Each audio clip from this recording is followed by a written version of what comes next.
ब्रह्मवेद प्रथम खंड अध्याय 7 सम एवं तम।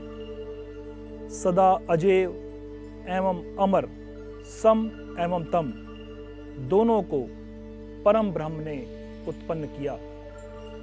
दोनों परस्पर विपरीत लक्ष्य रखने वाली वो शक्तियां हैं जिनसे ब्रह्म का जीवन चक्र चलता है। यह संभव नहीं कि सम अथवा तम के बिना ब्रह्मांड में जीवन चक्र चल सके। अपने सैकड़ों आयामों में स्थापित सैकड़ों जगत का सृजन व विनाश ब्रह्म के लिए सम तथा तम के बिना संभव नहीं। जिस ब्रह्म का जीवन सम से सृजित एवं तम से नष्ट होता है, उसके लिए ये दोनों परम ब्रह्म द्वारा प्रदान की गई वो शक्तियां हैं जिन्हें ब्रह्म ने अपने जन्म से ही प्राप्त किया है। इसके बिना ब्रह्म का अस्तित्व नहीं हो सकता। जीवन चक्र को पूरा करने पर भी ब्रह्म का स्वरूप वही रहता है। उसका जन्म फिर से वही सब भोगने के लिए हो जाता है जिसे उसने अपने अस्तित्व में आने के पश्चात अगणित बार भोगा है। सम प्रकाश व तम अंधकार है, फिर भी ये दोनों समान रूप से शक्तिशाली हैं। सम ब्रह्मांड की ऊर्जा को चलायमान रखता है, तम ब्रह्मांड की ऊर्जा को स्थिर कर देता है। ब्रह्म उन सभी वस्तुओं को उत्पन्न करता है जिससे पूरे ब्रह्मांड की ऊर्जा का संचार हो और सम प्रबल बने। फिर भी परम ब्रह्म की दी हुई शक्ति से सम के प्रबल होते ही तम के भी प्रबल होने की प्रक्रिया आरंभ हो जाती है।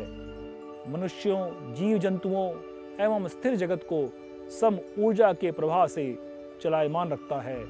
यह ऊर्जा सूर्य, चंद्र, ग्रह, नक्षत्रों तथा जगत में पाए जाने वाले जल, पृथ्वी, वायु व आकाश में विद्यमान रहती है।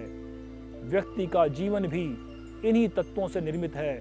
स्वयं ब्रह्म भी इन्हीं तत्वों से बना है। ऊर्जा द्वारा मनुष्य के अस्तित्व को जीवित किया जा सकता है। यही नियम ब्रह्म का भी है। ऊर्जा का संचरण पूरे ब्रह्मांड में जीवन का प्रतीक है, परंतु तम निरंतर ऊर्जा को क्षीण करता है।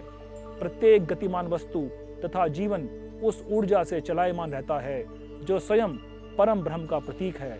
यही ऊर्जा परम ब्रह्म के रूप में पूरे ब्रह्मांड में समाहित है। सम तथा तम स्वयं ब्रह्म की ही इच्छा से प्रकृति पर नियंत्रण बनाए रखने के लिए अपना कार्य करते हैं। अनेक प्रयासों से सम मनुष्य के जीवन को बढ़ाता है।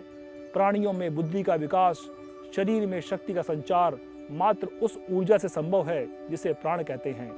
बीज में उपस्थित पेड़ तभी प्रकट होता है जब उसमें ऊर्जा प्रवाहित होती है। ऊर्जा के स्थिर रहने पर बीज में अंकुरण नहीं होता। सम का एक अन्य विशेष गुण है, वह ऊर्जा को नियंत्रण भी रखता है, जबकि तम केवल ऊर्जा के प्रवाह को स्थिर करके उसे स्थिर ही कर सकता है। स्मरण रहे, ऊर्जा को नष्ट नहीं किया जा सकता। यह परम ब्रह्म का ही रूप है। परम ब्रह्म ऊर्जा के रूप में ही इस जगत में प्रकट होता है तथा वह जगत में सभी प्राणियों को इसके लिए प्रेरित करता है कि वे स्वयं के जीवन को उत्तम बनाकर अपने भीतर के सम को प्रबल करें। इसमें संदेह नहीं है कि तम प्रत्येक क्रियाशील अवयव को प्रतिपल स्थिर करता रहता है। तम का स्वरूप विनाशक नहीं, अपितु जीवन को सुदृढ़ बनाने वाला भी समझा जा सकता है। स्वयं को न नष्ट होने देने के प्रयास से सभी प्राणी शारीरिक तथा बौद्धिक विकास के लिए तत्पर रहते हैं। परम ब्रह्म की प्रेरणा से वे अपने सम को प्रबल करते हैं। तम की अनुपस्थिति में स्वयं जीवन ही क्रियाहीन हो जाएगा। इसलिए तम को परम ब्रह्म ने उत्पन्न किया। ऊर्जा ब्रह्मांड के सभी आयामों में विचरण करती है। तम के प्रभाव से वह स्थिर होकर ब्रह्मांड में विलीन हो जाती है। सम के प्रभाव से वह पुनः जागृत भी हो जाती है, अन्यथा वह स्थिर ही बनी रहती है। परम ब्रह्म दोनों का स्वामी होकर भी इनको अपने नियंत्रण में नहीं रखता।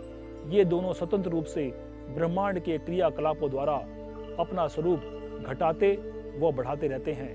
मनुष्य के जीवन को सम एवं तम के प्रभुत्व के युद्ध का स्थल ही जानो। अपने आचरण तथा व्यवहार से मनुष्य स्वयं को सदैव ऊर्जावान बना सकता है, साथ ही तम का प्रहार उसे विनाश की ओर धकेलता है।